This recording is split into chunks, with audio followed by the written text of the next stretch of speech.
Dobrý deň prajem všetkým divákom i poslucháčom tohto môjho videokastu.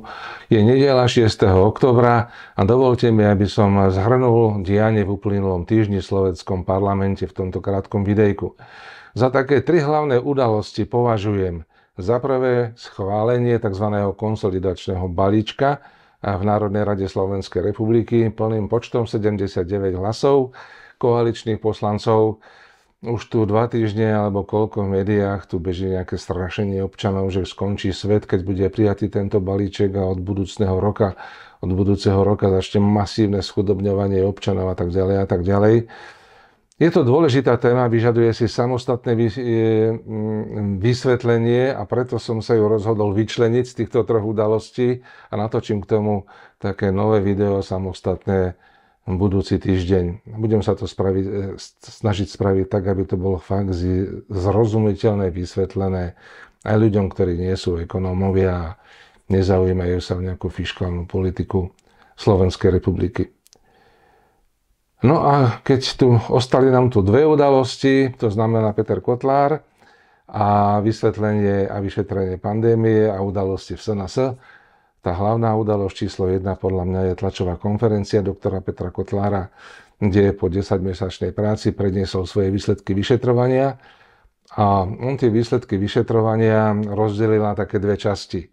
Prvou, ktorú považuje takú menej významnú, to je o to, že koľko sa na to minulo peňazí, či tie tzv. Mobilné odberné miesta, alebo tie momky, či jak sa to nazývalo, či to tam bolo dobre ekonomicky manažované a nadstavené, alebo nie, alebo či nejaká trnavská firmička zarobila toľko, či ona koľko peňazí. Tieto ekonomické veci dal nabok a predniesol podľa neho také tie hlavné zistenia, podložené dôkazmi. Jednalo sa teda o stovky strán a na hodinovej tlačovej konferencii samozrejme nebolo teraz možné laikom, laickej verejnosti a laikom novinárom teraz tam operovať nejakými zásadnými číslami a biochemickými udalosťami. Takže ľudskou rečou to pán doktor Kotlár zhrnul nasledovne. Dôležitá vec, vírus SARS-CoV-2 nebol prirodzeného pôvodu, nejaká prirodzená mutácia, ale na základe vedeckých dôkazov, ktoré sú v tej jeho správe, je záver, že to bol umelý vírus pripravený v laboratóriu, ktorý buď bol vypustený, alebo unikol. To už nech vyšetrujú iné orgány, unikol do prostredia a začal sa v podstate šíriť po celom svete. Za ďalšie, vakcíny boli neúčinné a mali devastujúce vedľajšie účinky, ktoré popísal a dokázal. To znamená turborakoviny, zvýšený počet úmrtí na mozgovo-cievne príhody, na infarkty a tak ďalej. No a samozrejme to testovanie, ktoré stálo nemálo peňazí, každý štát, ale aj Slovenskú republiku, bolo, za prvé tie testy boli nepresné a za ďalšie boli veľmi zle nadstavené, tak, aby vychádzala jednoducho vyššia pozitivita pacientov, ako bola v skutočnosti. A ambíciou tohto jeho tlačového vystúpenia teraz nebolo poukazovať konkrétne za to môže ten, za to môže ten, za to môže ten, ale navrhol jedno zásadné opatrenie. Do vyšetrenia a do presnej analýzy jeho správy s okamžitou platnosťou zastaviť očkovanie mRNA vakcínami.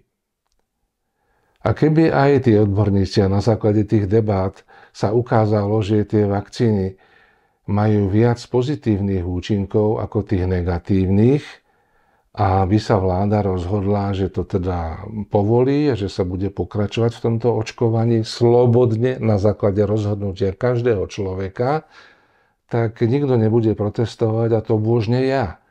Prečo? No lebo každý sme si zodpovední za svoje zdravie. Ja sa rozhodnem, či budem fajčiť alebo nebudem, alebo či sa nechám očkovať alebo nie, alebo či budem brať nejaké vitamíny alebo nie. To je moje rozhodnutie o mojom zdraví. A nastala naopak tvrdá dehonestácia okamžite ten deň, dokonca už na tlačovke pána doktora Kotlára, a začali sa skresľovať tu pojmy a dojmy. rôzni politici, poslanci začali hovoriť, čo nejaký doktor Kotlár, ortopéd tu hovorí, zástanca, že vakcíny obsahujú nanočipy. Pán doktor Kotlár, ani ja nikdy nepovedal, alebo nepovedali sme, že vakcíny obsahujú nejaké nanočipy. Hej, toto si niekto zámerne, ako keby zamenil zámerne nejakú nanotechnológiu, s ktorou sú tieto vakcíny vyrábané s pojmom nanočip. Vieme, čo je to čip, to je nejaký čip počítačový a nano to je rozmer. Nanometer je 1x10⁻⁹ metra. Pre tých, čo nevedia to čítať v tom semilogaritmickom tvare, tak je to 0,10 čiarka 8 0 za desatinou čiarkou a na konci je jednotka. Čiže 1 miliardetina metra. Hej, tak toto je 1 nanometer. A preto logicky usudzujem na základe tej hystérie, tej dehonestácie pána doktora Kotlára, že títo ľudia, čo to šíria, majú strach. Majú strach z pravdy. Majú strach z vedeckých dôkazov, ktoré sú.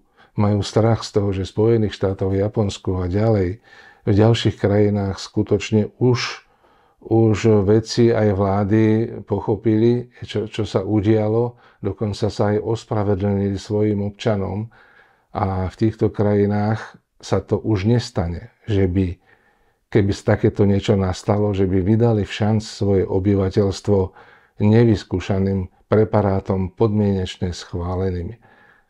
Poďme k tej druhej udalosti, takej tej menej významnej. Čo sa deje v tej Slovenskej národnej strane, pretože ja som, dá sa povedať, v centre diania a keď si pozriem tie správy a rôzne televízne debaty, tak je to také úsmevné, ako sa tí ľudia nejak tam k tomu vyjadrujú a nevedia, čo sa v skutočnosti deje.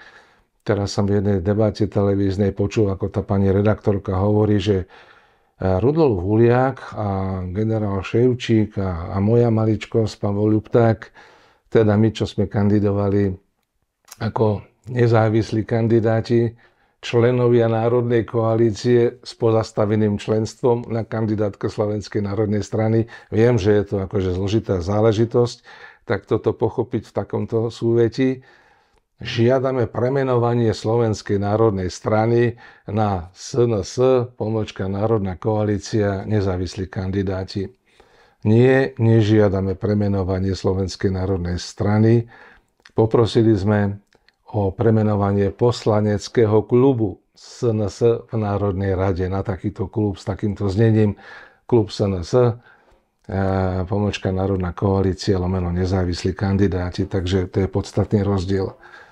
A celý tento taký kvázi rozpor, to je také logické vyústenie, pretože na kandidátke Národnej strany kandidovali rôzni občianski aktivisti, či to bol doktor Kotlár, Martina Šimkovičová, Roman Michelko, či to boli traja páni, teda bratia Kufovci, Filip Štefan a Tomáš Taraba, ktorí síce mali svoju stranu, Život, alebo tak nejak sa volá, ale je to v podstate mŕtva strana, neaktívna, s takým neaktívnym členstvom, ani neviem, koľko ich tam je, či 50 alebo 30, to je jedno.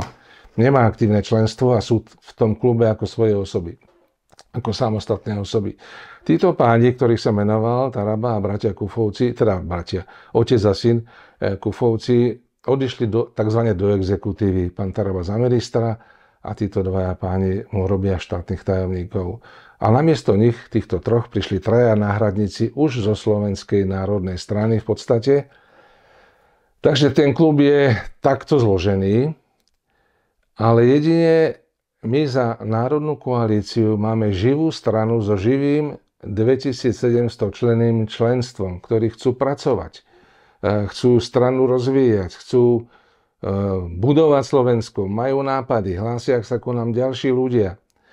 A máme teda otvorené členstvo, to znamená na rozdiel od Slovenskej národnej strany, kde je to ako keby na povolenie, alebo nemajú tam teraz nejaké také dovolené príjmať nových členov. Takže my máme otvorené členstvo a môže do Národnej koalície vstúpiť ktokoľvek, kto teda má ambíciu pracovať v tejto strane a pracovať pre Slovensko samozrejme. Tak sme sa po necelom roku, takého pôsobenia v tomto poslaneckom klube rozhodli, že už je na čase zviditeľňovať vlastnú značku, pretože vždycky to bolo, že ja neviem, Rudolf Huliak lomeno SNS, Pavol Lupták lomeno SNS.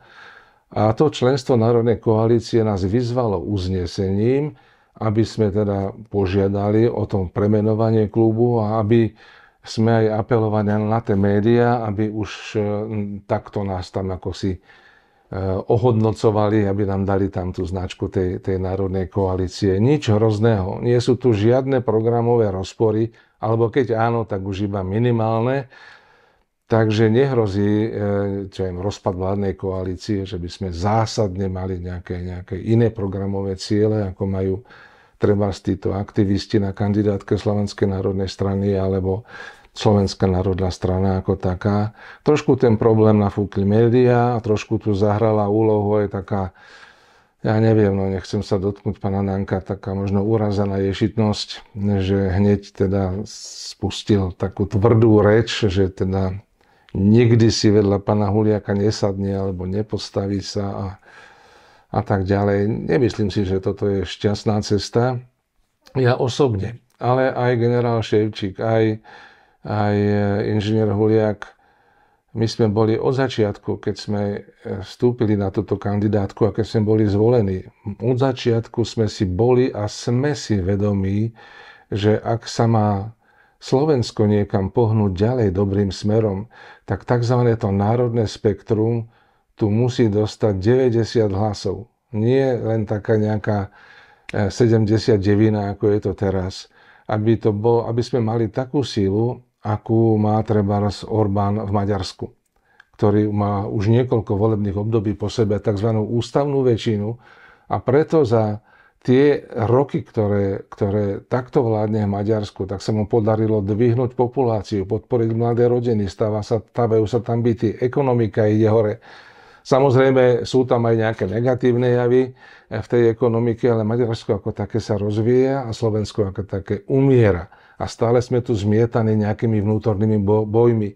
A aby sme tu mohli získať ústavnú väčšinu, tak musíme vysielať silné signály zjednocovaniu národného politického spektra.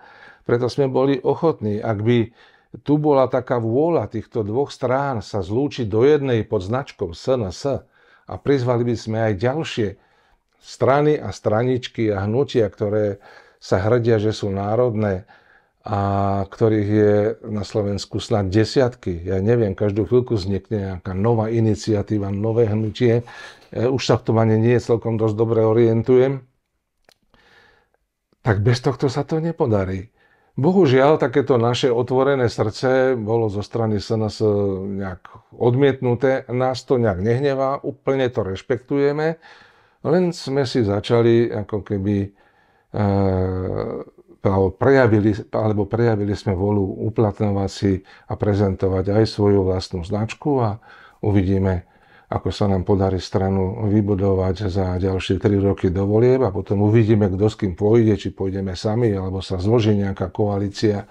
Preto som ťažko niesol, keď sa takto tvrdými vyjadreniami alebo aj vyhadzovaním nominantov Národnej koalície v rôznych orgánoch štátnej správy, tak sme to zobrali s boľavým srdcom a nevidím to ako dobrý krok, ktorý by prispel k stabilite poslaneckého klubu Slovenskej národnej strany a nezávislí kandidáti a môže takéto niečo trošku otriasť aj pevnosťou vládnej koalície, ale nechcem tu teda malovať čerta na stenu.